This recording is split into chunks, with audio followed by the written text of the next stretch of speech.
आचार्येभ्यो नमः। ओम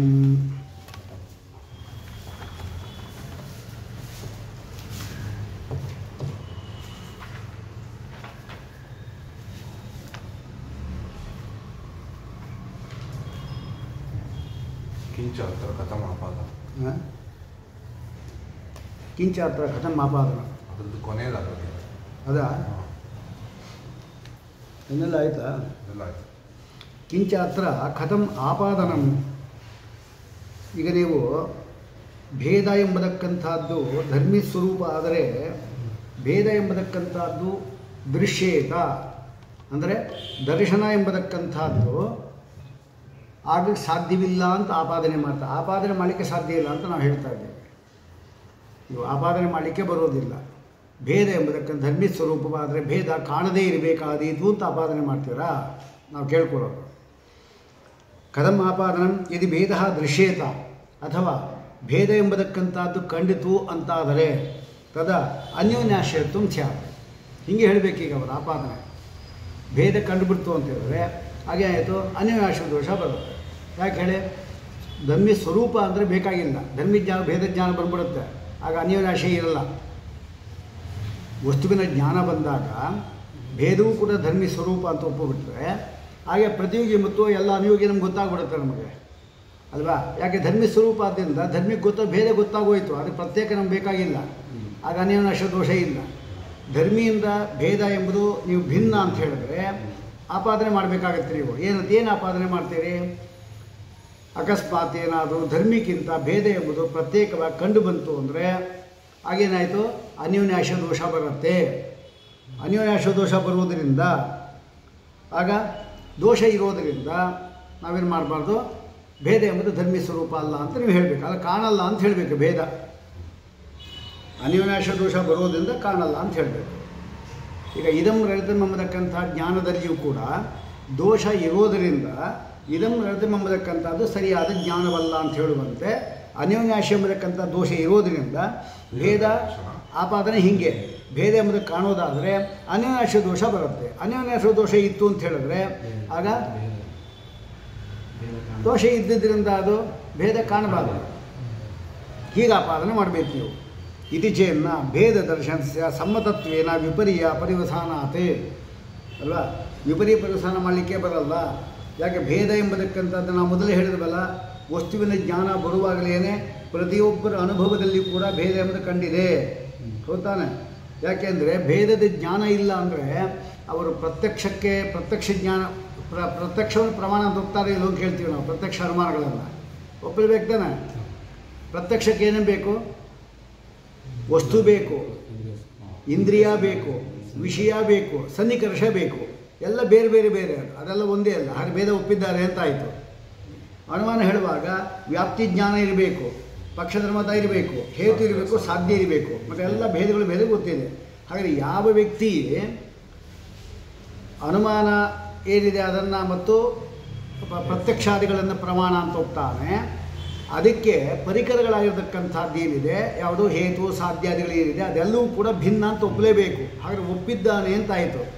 ಭೇದ ಎಂಬುದು ಕಂಡಿರುವಾಗ ಭೇದ ಕಂಡ್ರೆ ಅನ್ಯೋನ್ಯಾಶ್ರಯ ದೋಷ ಬಂದೀತು ಅಂತ ಆಪಾದನೆ ಮಾಡಲಿಕ್ಕೆ ಬರುವುದಿಲ್ಲ. ಭೇದ ದರ್ಶನಸ್ಯ ಸಮ್ಮತತ್ವೇನ ಎಲ್ಲರೂ ಯಾರ್ಯಾರು ಪ್ರತಿವಾದಿಗಳು ಅವರೆಲ್ಲರೂ ಕೂಡ ಪ್ರತ್ಯಕ್ಷ ಅನುಮಾನ ಅದನ್ನು ಪ್ರಮಾಣ ಅಂತ ಒಪ್ಪಿರ್ತಾರೆ ಅಲ್ವಾ. ಆದ್ದರಿಂದ ವಿಪರೀಪರಿವಸಾನ ಮಾಡಲಿಕ್ಕೆ ಬರೋದಿಲ್ಲ. ಏನು ಮಾಡಬೇಕು? ಯದಿ ಭೇದ ಎಂಬತಕ್ಕಂಥದ್ದು ಕಂಡಿತು ಅಂತ ಹೇಳಿದ್ರೆ ಅನ್ಯೋನ್ಯಾಶ್ರಯತ್ವ ಸ್ಯಾತ್. ಅನ್ಯೋನ್ಯಾಶ್ರಯ ಇದ್ದಿದ್ದರಿಂದ ಭೇದ ಎಂಬತಕ್ಕಂಥದ್ದು ಕಂಡಿಲ್ಲ ಅಂತ ಹೇಳಬೇಕು. ಭೇದ ಅನುಭವ ಇರೋದಾದ್ರು ಯಾಕೆ ಅವ್ರಿಗೆ ಕಂಡಿಲ್ಲ. ಈಗ ಇಲ್ಲದ ಪ್ರತ್ಯಕ್ಷ ಮತ್ತು ಅನುಮಾನ ಹೇಳಲಿಕ್ಕೆ ಬರಲ್ಲ ಅವ್ರಿಗೆ ಅಲ್ವಾ ಅಂತ ಅರ್ಥ. ದರ್ಶನ ಮಾತ್ರ ಸದ್ಭಾವೇಪೇತಸ್ಯ ಪ್ರಮಾತ್ವ ನಿರಾಕ್ರಿಯತೆ ಅಂತ ಹೇಳಬೇಕು. ಜ್ಞಾನ ಇದ್ದರೆ ಅದು ಪ್ರಮಾ ಅಲ್ಲ ಅಂತ ಹೇಳ್ತೀವಿ. ಇದಮೃತ ನಮಗಂತ ಜ್ಞಾನ ಬಂದಿದೆ, ಅದು ಪ್ರಮಾಣ ಅದು ಅಲ್ವಾ, ಶುಕ್ತಿಯಲ್ಲಿ ಅಧ್ಯಸ್ಥ ಅಲ್ವಾ ಅಂತ ಹೇಳ್ತೀವಿ ಅಂದರೆ ಅದಕ್ಕೆ ಹೇಳಿದ್ರೆ ಅಲ್ಲಿ. ಹಾಗಾದ್ರೆ ಅನ್ಯೋನ್ಯಾಶ್ರಯತ್ವ ಎಂಬುದಕ್ಕೆ ಇತ್ತು ಅಂತ ಹೇಳಿದರೆ ದರ್ಶನ ಏನಿದೆ, ಜ್ಞಾನ ಏನು ಬಂದಿದೆ ಅದು ಅಪ್ರಮಾಣ ಆದೀತು ಅಂತ ಹೇಳಬೇಕು. ಹಾಗಾದ್ರೆ ಅನ್ಯೋನ್ಯಾಶ್ರಯ ಎಂಬತಕ್ಕಂಥದ್ದು ಜ್ಞಾನಕ್ಕೆ ಪ್ರತಿಬಂಧಕ ಅಷ್ಟೇ ಹೊರತಾಗಿ ಪ್ರಮಾತ್ವಕ್ಕೆ ಪ್ರತಿಬಂಧಕ ಅದಲ್ಲ. ಅನ್ಯೋನ್ಯಾಶ್ರಯತ್ವ ಸ ಪ್ರಮಾತ್ವ ಅಪ್ರತಿಬಂಧಕತ್ವ ಅದು. ಏತೇನ ದರ್ಶನಸ್ಯ ವಾಸ್ತುಕತ್ವ ಅದೇ ರೀತಿ ವಾಸ್ತುಕತ್ವ ಅಂತ ಹೇಳಿದರೆ ಅಲ್ಲಿ ಪ್ರಮಾತ್ವ ಅಂತ ಹೇಳ್ತಾರೆ ಕೂಡ ನಿರಾಕರಣವಾಯಿತು. ಕಿಂಚ ಅನ್ಯೋನ್ಯಾಶ್ಯ ದುಷ್ಟಸ್ಯ ವ್ಯಾವಹಾರಿಕ ಸತ್ವಮಿ ಕುತಃ. ಏನು ನಾವು ಅವರು ಹೇಳ್ತಾರೆ ಅಂದರೆ ಯದಿ ಭೇದ ದೃಶ್ಯೇತ ತರ್ಹಿ ಅನ್ಯೋನ್ಯಾಶ್ಯತ್ವ ಸ್ಯಾತಿ. ಅನ್ಯೋನ್ಯಾಶ್ಯ ದೋಷ ದುಷ್ಟವಾಯಿತು ಅಂದರೆ ಆಗ ವ್ಯಾವಹಾರಿಕತ್ವ ಸತ್ವ ಬರಬೇಕಾದೀತು ಅಂತ ಹೇಳಬೇಕು ನೀವು. ನಾವು ಅದನ್ನು ಒಪ್ಪಲ್ಲ, ನಮಗೆ ನಿಷ್ಠಾಪತ್ತಿ ಆಗತ್ತದು ಅಲ್ವಾ. ಅದಕ್ಕೆ ಅದು ನಾವು ಕೇಳೋದೇನೆಂದರೆ ಅನ್ಯೋನ್ಯಾಶ್ರಯದಿಂದ ದೋಷ ಇದೆ ಅಂತ ಹೇಳಿದ ಮೇಲೆ ವ್ಯಾವಹಾರಿಕ ಸತ್ವ ತಾನೇ ಹೇಗೆ ಬರುತ್ತೆ? ಅನ್ಯೋನ್ಯಾಶ್ರಯ ದೋಷ ಇದ್ದ ಮೇಲೆ ವ್ಯಾವಹಾರಿಕ ಸತ್ವೇ ಬರೋದು ಹೇಗೆ? ವ್ಯಾವಹಾರಿಕ ಸತ್ವ ಏನೇ ಆಗಿರಲಿ ಪರವಾಗಿಲ್ಲ, ಸುಳ್ಳು ಸತ್ಯ ಬೇರೆ ವಿಚಾರ, ಅದು ಬರೋದಿಲ್ಲ. ನಹಿ ಅದಕ್ಕೆ ಹೇಳ್ತಾ ಇದ್ದಾರೆ ಮೃದ್ ಅವಾಸ್ತವೀ ಇತ್ಯೇತಾವತ ಯಸ್ಯ ಘಟಸ್ಯ ಕಾರಣಂ ತದೇವ ಉತ್ಪನ್ನ ಇತ್ಯೇತತ್ ಪರಸ್ಯಾಪಿ ಮನೋಗತಂ ಭವಿಷ್ಯತಿ. ಅಂದರೆ ಏನಂದರೆ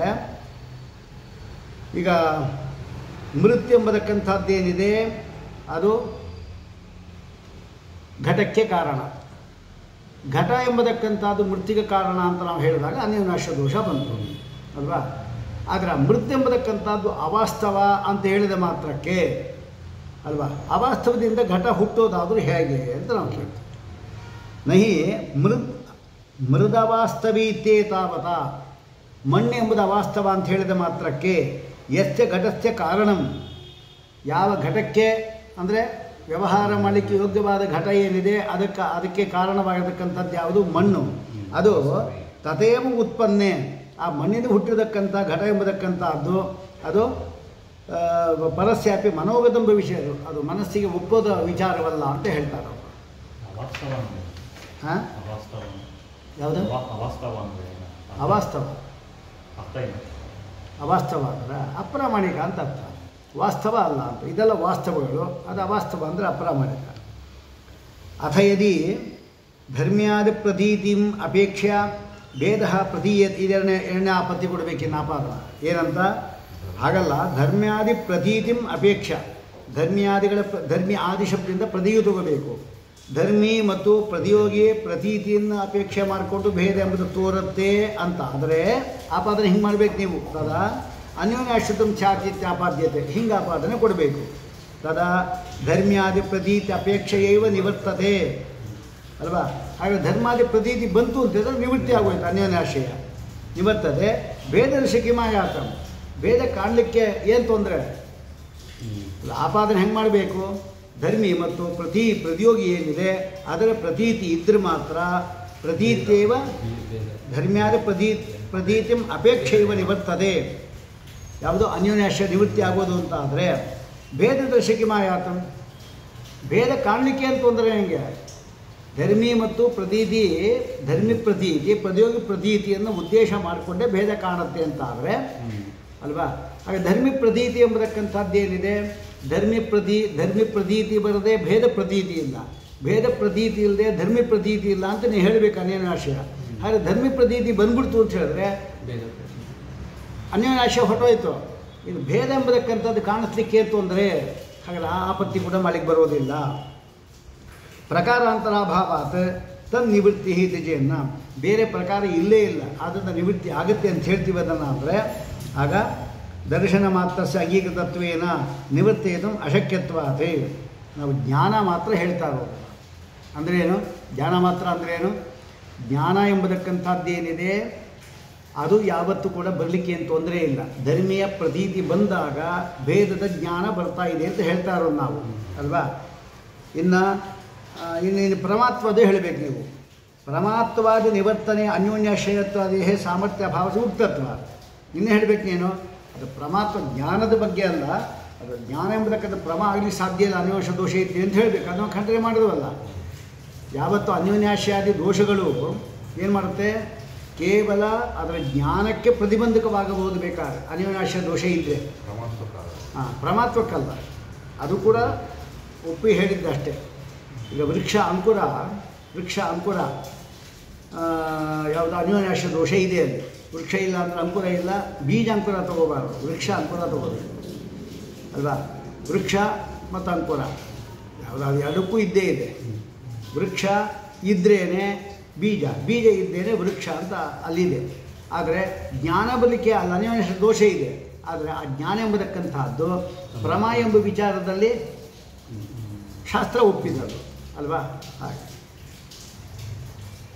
ಸಾಮರ್ಥ್ಯ ತತ್ವ ಕಿಂಚ ಸ್ಪಷ್ಟದೃಷ್ಟಂ ಭೇದ ದರ್ಶನ ಪ್ರಕಾರಾಂತರಂ ಕಲ್ಪಯಿಷ್ಯತಿ. ಸ್ಪಷ್ಟವಾಗಿ ಕಂಡಿರತಕ್ಕಂಥ ಭೇದ ದರ್ಶನ ನಮಗೆ ಅಲ್ವಾ. ಘಟವನ್ನು ನೋಡಿದ ಕೂಡಲೇ ಇದು ಪಟವಲ್ಲ ಇತ್ಯಾದಿಗಳೆಲ್ಲ ಅಂತ ಸ್ಪಷ್ಟ ನಮಗೆ ಭೇದ ಜ್ಞಾನ ಬರ್ತಾ ಇದೆ. ಪ್ರಕಾರಾಂತರಂ ಕಲ್ಪಯಿಷ್ಯತಿ, ಬೇರೆ ಇನ್ನೊಂದು ಪ್ರಕಾರವನ್ನು ಕಲ್ಪನೆ ಮಾಡುತ್ತೆ ಅಂತ ಹೇಳೋದಾದರೆ ಅಸ್ಮಿನ್ನೇವೋ ಪ್ರಕಾರೇ ಕಥಮಪಿ ಅವಾಂತರ ವಿಶೇಷಂ ಅಂದರೆ ಹೇಳಬೇಕಾಯ್ತು. ಹಾಗಾದರೆ ಅದಕ್ಕೊಂದು ದೃಷ್ಟಾಂತ ಕೊಡಬೇಕೀಗ. ಅವರೇ ಕೊಟ್ಟಿದ್ದಾರಾ? ಅದೇ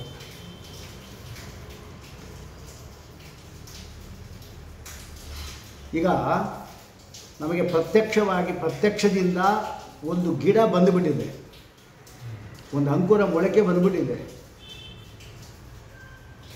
ಆ ಮೊಳಕೆ ಬಂದಾಗ ಪ್ರತ್ಯಕ್ಷದಿಂದ ಕಾಣಿಸ್ತಾ ಇದೆ. ನಮ್ಮ ತಿರತಕ್ಕಂಥ ಬೀಜ ಯಾವುದು ಗೊತ್ತಾ? ಹುರುಳಿ ಬೀಜ ಇದೆ, ಅಥವಾ ಗೋಧಿ ಇದೆ, ಆಮೇಲೆ ತೊಗರಿ ಬೀಜ ಇದೆ, ಇನ್ನೊಂದು ಯಾವುದೋ ಬೀಜಗಳಿದೆ. ಅದು ಯಾವುದೂ ಅಲ್ಲ ಗಿಡ ಅಲ್ವಾ.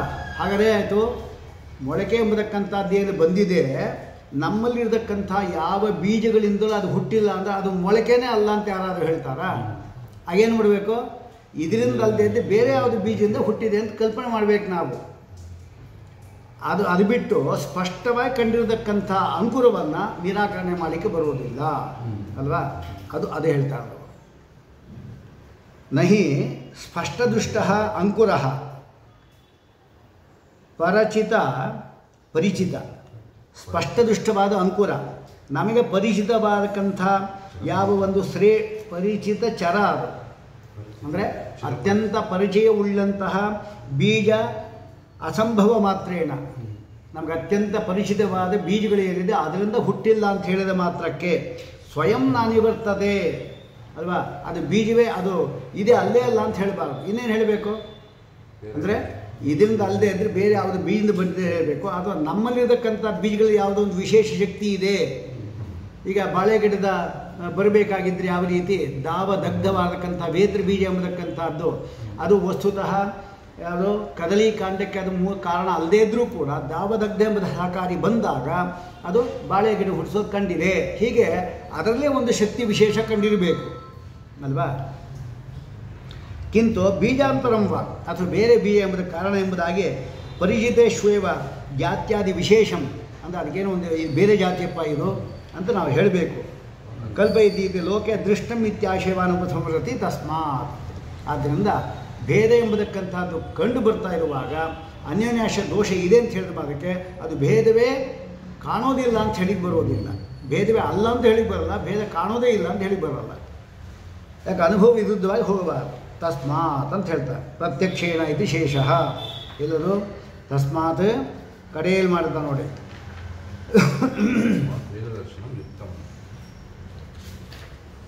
ತಸ್ಮಾತ್ ಭೇದ ದರ್ಶನಂ ಯುಕ್ತಮೇವ. ತಸ್ಮಾತ್ ಉಪಸಂಹಾರ ಯಾವುದರಿಂದ? ಆದ್ದರಿಂದ ಧರ್ಮಿ ಎಂಬತಕ್ಕಂಥದ್ದು ಜ್ಞಾನ ಬಂದಾಗ ಪ್ರತ್ಯಕ್ಷದಿಂದಲೇ ನಮಗೆ ಭೇದದ ದರ್ಶನ ಎಂಬುದು ಬರುತ್ತೆ. ಪ್ರತ್ಯಕ್ಷಣ ಇಲ್ಲ, ಅಲ್ಲಿ ನಾವು ಶೇಷ ಇಟ್ಕೋಬೇಕು. ಏವಂ ಅನುಮಾನಾದಿನಾಪಿ ಸ್ವವಿಷಯೇ ಭೇದ ಪ್ರತೀತಿ ವಕ್ಷಮಾನ ನ್ಯಾಯೇನ ದ್ರಷ್ಟವ್ಯ.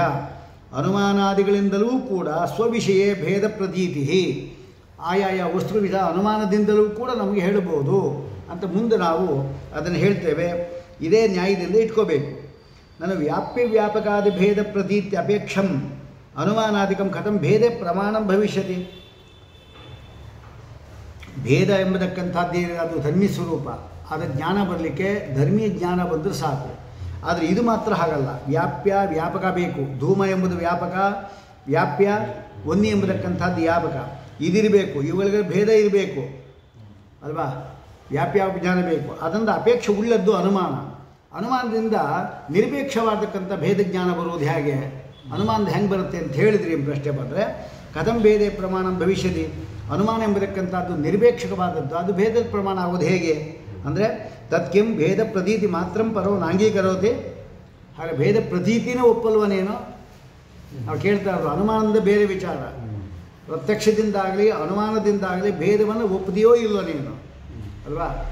ಭೇದವನ್ನು ಒಪ್ತಿಯಲ್ಲ, ಮೊದಲು ಒಪ್ಪಲೇಬೇಕು ಅವನು. ಇದು ಅನುಮಾನ ಮತ್ತು ಪ್ರತ್ಯಕ್ಷ ಎಂಬುದು ಕೂಡ ಭೇದದಿಂದ ಕೂಡಿರತಕ್ಕಂಥದ್ದು. ಅದು ಭೇದ ಪ್ರತೀತಿ ಮಾತ್ರ ಪರೋ ನಾಂಗೀಕರೋತಿ ತಥಾ ಸತಿ ತಸ್ಯಾಪಿ ಅನುಮಾನಾದಿ ವ್ಯವಹಾರ ನ ಸ್ಯಾತ್. ಅನುಮಾನ ಮಾಡೋದು ಹೇಗೆ ಅವನು? ಅನುಮಾನದಲ್ಲಿ ಹೇತು ಸಾಧ್ಯ ಎಲ್ಲ ಬೇಕೇ ಬೇಕು. ವ್ಯಾಪ್ತಿ, ಪಕ್ಷದ ಮತ ಎಲ್ಲ ಇರಬೇಕು, ಎಲ್ಲ ಭಿನ್ನ ಭಿನ್ನವೇ. ಹಾಗಾದರೆ ಯಾವುದು ಪ್ರತ್ಯಕ್ಷಾದಿಗಳು ಅನುಮಾನಾದಿಗಳು ನಮಗೆ ಪ್ರಮಾಣ ಅಂತ ಅವನು ಒಪ್ಪಲಿಲ್ಲ ಅಂದರೆ ಇದು ವಾದಿನೇ ಆಗೋದಿಲ್ಲ. ಅವನು ಅದು ಯಾವುದೋ ಒಂದು ಪ್ರಮಾಣ ಇಟ್ಕೊಂಡು ಮಾತಾಡಬೇಕಲ್ವ, ಹಾಗೆ. ಆದ್ದರಿಂದ ನಸ್ಯಾತ್, ಅವನು ಕೂಡ ವ್ಯವಹಾರ ಮಾಡಲಿಕ್ಕೆ ಸಾಧ್ಯ ಇಲ್ಲ. ಪ್ರಮಾತ್ವ ನಿವೃತ್ತಿ ಕಾರಣಸ್ಯ ಚ ಬಾಧ ಪ್ರತ್ಯಕ್ಷ ನಿರಾಸಃ ಅನುಪದಮೇವ ಕರಿಷ್ಯತೆ. ಮತ್ತು ಪರಮಾತ್ಮ ನಿವೃತ್ತಿ ಮಾಡ್ತೀವಿ, ಭೇದದ ಪ್ರಮ ಎಂಬುದಕ್ಕಂಥದ್ದು ಅದು ಮಾಡ್ತೀವಿ ಅಂತ ಅದನ್ನು ಮುಂದೆ ನಾವು ಹೇಳ್ತೀವಿ. ಈಗ ಪರಮಾತ್ಮ ನಿವೃತ್ತಿ ಕಾರಣಸ್ಯ, ಪರಮಾತ್ಮ ಎಂಬುದಕ್ಕಂಥದ್ದು ನಿವೃತ್ತಿ ಆಗಲಿ, ಜ್ಞಾನ ಒಪ್ತೀವಿ ನಾವು, ಅದು ಪ್ರಮ ಅಲ್ಲ ಅಂತ ಹೇಳ್ತೀವಿ. ಇದಂ ರಥಂ ಎಂಬುದಕ್ಕಂಥದ್ದು ಏನಿದೆ ಅದು ಏನದು? ಜ್ಞಾನ ಹೌದು, ಆದರೆ ಭ್ರಮ. ಯಾಕೆ? ಮುಂದೆ ದೋಷ ಇರೋದ್ರಿಂದ ಬಾಧಕ ಜ್ಞಾನ ಇರೋದ್ರಿಂದ ಅದನ್ನು ನಾವು ಪ್ರಮಾತ್ವ ಹೇಗೆ ಇಲ್ಲ ಅಂತ ಹೇಳ್ತೀವಿ, ಹಾಗೆ ಅನ್ಯೋನ್ಯಾಶ್ರಯ ದೋಷ ಇರೋದ್ರಿಂದ ಇದು ಪ್ರಮ ಅಲ್ಲ ಅಂತ ಹೇಳ್ತೀವಿ ಅಷ್ಟೇ ಅಂತ ಹೇಳಿದ್ರೆ ಅದು ನಿರಾಕರಣೆ ಮಾಡ್ತೀವಿ ಪುನಃ ನಾವು. ಇದು ಭೇದವಾದ ದರ್ಶನ. ಇಲ್ಲಿ ಅನುಮಾನದಕ್ಕೆ ಅನುಮಾನದಿಂದ ಕೂಡ ಭೇದ ಸಿದ್ಧ ಆಗುತ್ತೆ ಅಂತಂದರೆ ಆ ಭೇದ ಸಿದ್ಧ ಮಾಡೋ ಅನುಮಾನ ಕೂಡ ಮೊದಲು ಭೇದ ಇರಬೇಕು ಅದರಲ್ಲಿ ಸಾಧನಗಳಿಗೆ.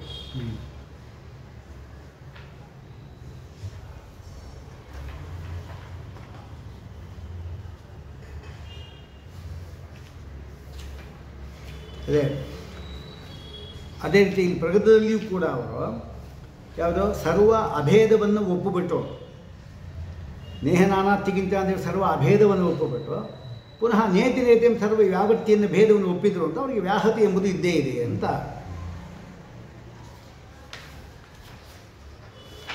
ಮುಂದಕ್ಕೆ ಮುಗಿತಾ ಇದೆ. ಮುಂದೆ ನೆಕ್ಸ್ಟ್ ನೋಡೋಣ. ದ್ವಿತೀಯ ಭಾಗ. ಒಂದು ನಿಮಿಷ.